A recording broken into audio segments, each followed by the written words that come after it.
Good morning, student. To be continue. Then the liquid ratio. We also find liquid ratio is equal to liquid asset divided by liquid liabilities. Liquid asset is equal to cash plus debt plus temporary investment. त्याची total येते 1,60,000 plus 4,00,000 plus 3,20,000 is equal to 8,80,000 8,80,000 म्हणजे liquid ratio किती आला 8,80,000 भागिले 8,00,000 म्हणजे 8,00,000 कसं आले तर त्याच्यामध्ये बँक ओव्हरड्राफ्ट नाही म्हणजे total of current liabilities it is stated at the liquid liabilities म्हणजे बँक ओव्हरड्राफ्ट दिलं नसल्यामुळे ती total of current liability is equal to liquid liability येतील. मग तो रेशो येतो लिक्विड रेशो 1.1:1 म्हणजे as per the standard ratio liquid ratio किती आहे स्टँडर्ड 1:1 म्हणजे as per the standard ratio the company's liquidity position is better. The second point, into the second point we are also find out the solvency ratio. Into the solvency ratio we are also calculate, first one is the debt to equity ratio. That means the long term debt divided by shareholders fund is equal to our debt equity ratio. डेप्ट म्हणजे काय तर कर्जाऊ स्वरूपामध्ये कंपनीने घेतलेलं जे काय capital असेल ते कॅपिटल म्हणजे कॅश असेल. मग इथं फॉर एक्झाम्पल 10% डिबेंचर्स हे काय झालं लॉंग टर्म डेप्ट झालं म्हणजे कंपनीचं ते एक प्रकारचं देणं आहे म्हणजे long term dept divided by equity share capital म्हणजे डेप्ट to equity capital dept to equity ratio किंवा शेअरहोल्डर्स फंड म्हणजे लॉंग टर्म डेप्ट किती आले 16,00,000 प्लस शेअरहोल्डर्स फंड. आता शेअरहोल्डर्स फंडमध्ये काय येणार तर तुमचं शेअर कॅपिटल आणि रिटेन अर्निंग्स म्हणजे शेअर कॅपिटल किती आहे 20,00,000 रिटेन अर्निंग किती आहे रिटेन अर्निंग आहे 8,12,000 म्हणजे किती आलं ते 28,12,000 हा काय आला शेअरहोल्डर्स फंड आला 28,12,000 शेअरहोल्डर्स फंड म्हणजे डेप्ट टू इक्विटी रेशो किती आला तर 16,00,000 भागिले 28,12,000 इज इक्वल टू 0.57:1 म्हणजे लॉंग टर्म डेप्ट as to their shareholders fund. डेप्ट टू इक्विटी रेशो म्हणजे शेअरहोल्डर फंडच्या तुलनेनं ते जे काय डेप्ट असेल ते लॉंग टर्म डेप्ट किती आहे 0.57 म्हणजे ₹1 जर शेअरहोल्डर फंड असेल तर त्याचं लॉंग टर्म डेप्ट किती आहे तर 0.57 हा कशावरून आपण फाइंड आउट केला तर डेप्ट इक्विटी रेशोवरून या ठिकाणी फाइंड आउट केला.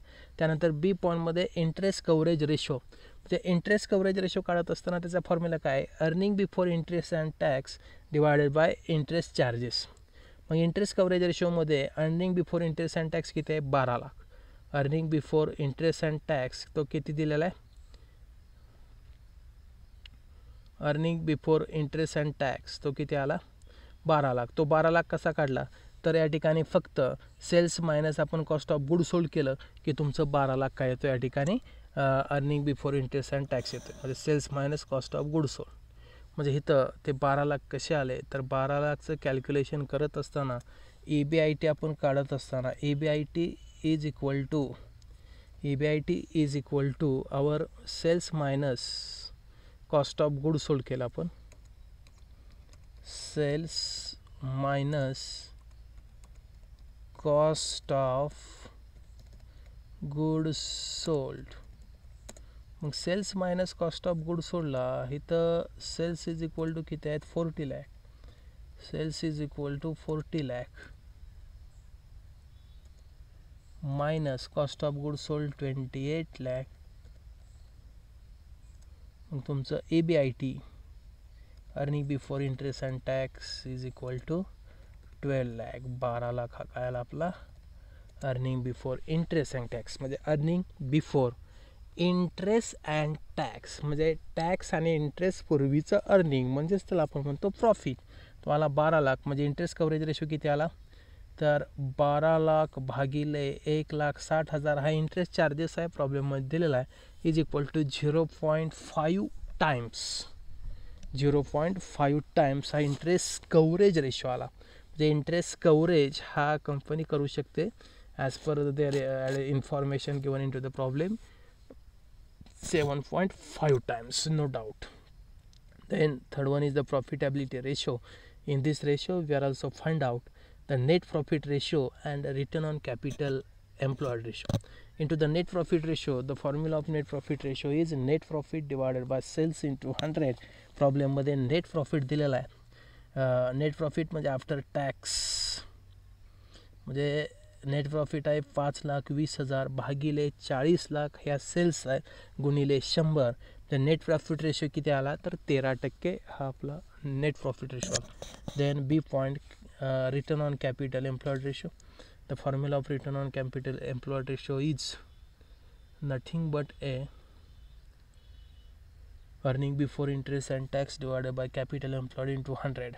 Then first of all we are also calculate the earning before interest and tax. 40 lakh minus 28 lakh 40 lakh minus 28 lakh केल्यानंतर 12 lakh earning before interest and tax येतं. कॅपिटल एम्प्लॉयड मध्ये त्याची amount येते 44,12,000. मग त्याच्यामध्ये काय येते तर capital एम्प्लॉयडमध्ये total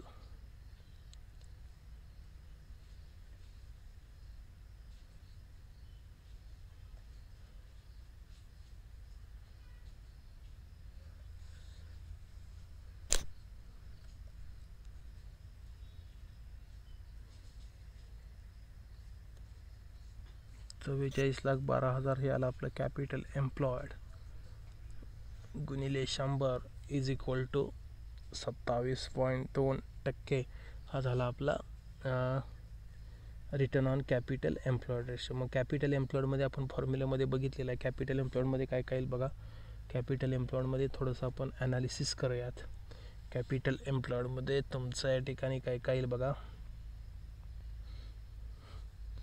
equity share capital no doubt it is also capital employed. म्हणजे काय इक्विटी शेअरच्या माध्यमातून मिळालेले पैसे हे सुद्धा काय होणार कंपनी इन्व्हेस्ट करणार. म्हणजे ते कॅपिटल एम्प्लॉयड झालं. त्यानंतर 10% debenture it is also including in to the capital employed plus तुमचे रिटेन अर्निंगचे सुद्धा काय होणार कॅपिटल एम्प्लॉयडमध्ये येणार. म्हणजे capital employed is equal to ती 44,12,000. ती अमाऊंट कशी आली तर त्यामध्ये equity share capital plus capital employed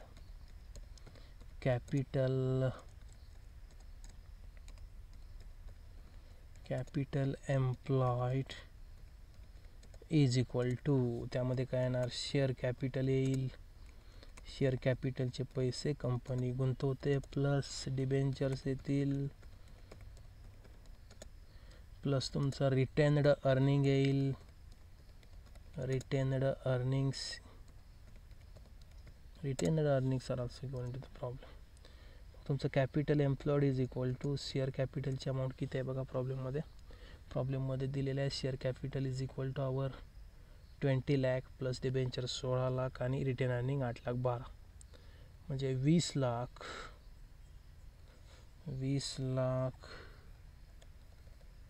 plus 16 lakh plus 8,12,000 is equal to our 44,12,000 44,12,000. Return on capital employed ratio is equal to 12 lakh divided by 44,12,000 म्हणजे 12 लाख भागिले 44,12,000 गुणिले 100 is equal to return on capital employ 27.2%. म्हणजे याचं तात्पर्य काय याचा अर्थ काय तर कंपनीनं जे इन्व्हेस्ट केलेलं भांडवल असेल त्याच्यावर त्यांना मिळणारा रिटर्न हा किती आहे 27.2%. म्हणजे not a bad, it is also the well and good. Then fourth point is we are also into the activity ratio. We are also find out the two types of the activity ratios. First one is the stock turnover ratio. We are also find out into the activity ratios. First of all into the activity ratio stock turnover ratio. The stock turnover ratio into the problem cost of goods sold are also given. Therefore formula is cost of goods sold divided by average stock. मग cost of good sold प्रॉब्लेममध्ये दिलेलं आहे 28 लाख. आता average stock घेत असताना इथं काय केलं आपण तर जो काय क्लोजिंग स्टॉक असेल जो स्टॉक दिला असेल it is also treated as the average stock. म्हणजे किती आलं तो 21,60,000 म्हणजे 28 लाख डिवायडेड बाय 21,60,000 म्हणजे 28 लाख भागिले 21,60,000 इज इक्वल टू 1.29 टाइम्स हा झाला आपला stock turnover ratio 1.29 times. Then second is asset turnover ratio. We are also find out asset turnover रेशोचा फॉर्म्युला काय तर sales divided by total assets. मग इथं असेट टर्नओव्हर रेशो काढत असताना 40 lakh divided by total asset आहेत 64 लाख, म्हणजे सेल्स आहेत 40 lakh, total asset 64 lakh is equal to 0.625 times हा झाला असेट टर्नओव्हर रेशो. म्हणजे अशा पद्धतीनं आपण इथं liquidity ratio, solvency ratio, profitability ratio and activity ratio या ठिकाणी फाइंड आउट केलेले आहेत. ह्याच्यावरून आपल्याला सॉल्व्हन्सी असेल, प्रॉफिटॅबिलिटी असेल, ॲक्टिव्हिटी असेल अँड लिक्विडिटी असेल ती कंपनीची समजते. म्हणजे लिक्विडिटीच्या बाबतीमध्ये it is a better liquidity, म्हणजे ॲज पर द स्टँडर्डनुसार या ठिकाणी ते रेशो आहेत, लिक्विड रेशो किंवा करंट रेशो आहे. त्यानंतर सॉल्व्हन्सीसुद्धा या ठिकाणी it is also a better solvency. then interest coverage, it is also a better for of a company. Profitability ratio are also not bad, it is also a good, and activity ratio are also a good for that particular company. Therefore we are also discuss about the problem number 5 as well as the problem number 6. We are also completed here. Then remaining problem you are also solve as a homework, म्हणजे homework म्हणून ते तुम्ही या ठिकाणी problem घरी सोडवू शकता. म्हणजे अशा पद्धतीनं आपलं रेशो अनालिसिस असेल, ह्या रेशो अनालिसिसचे युनिट असतील ते युनिट आपलं कंप्लीट झालं असं या ठिकाणी समजूयात. आणि जे काही थेरॉटिकल पार्ट राहिला असेल त्याच्या नोट्स तुम्हाला या ठिकाणी पाठवल्या जातील. जर काही अडचण असतील तर विचारा. रेशो अनालिसिसचे फॉर्म्युले आणि हे प्रॉब्लेम आपल्या या ठिकाणी झालेले आहेत. आता आपलं चौथं युनिट असेल ते चौथं युनिट या ठिकाणी बाकी आहे. ते चौथं युनिट आपण या ठिकाणी नेक्स्ट लेक्चरला या ठिकाणी आपण चौथं युनिट या ठिकाणी स्टार्ट करणार आहोत. थेरॉटिकल युनिट आहे, त्याच्यामध्ये कोणतेही प्रॉब्लेम नाहीत. आता राहिलेले प्रॉब्लेम असतील ते राहिलेले प्रॉब्लेम आपण हे रिव्हिजन या ठिकाणी बघणार आहोत. अशा पद्धतीनं आपलं या ठिकाणी वर्किंग कॅपिटल झालं, अकाउंट्स ऑफ प्रोफेशनलचे प्रॉब्लेम झाले, वर्किंग कॅपिटलचे प्रॉब्लेम झाले, त्यानंतर रेशो अनालिसिस आणि त्याचे प्रॉब्लेम झालेले आहेत. आणि आता ह्या थेरॉटिकल पार्ट या ठिकाणी आपला होईल.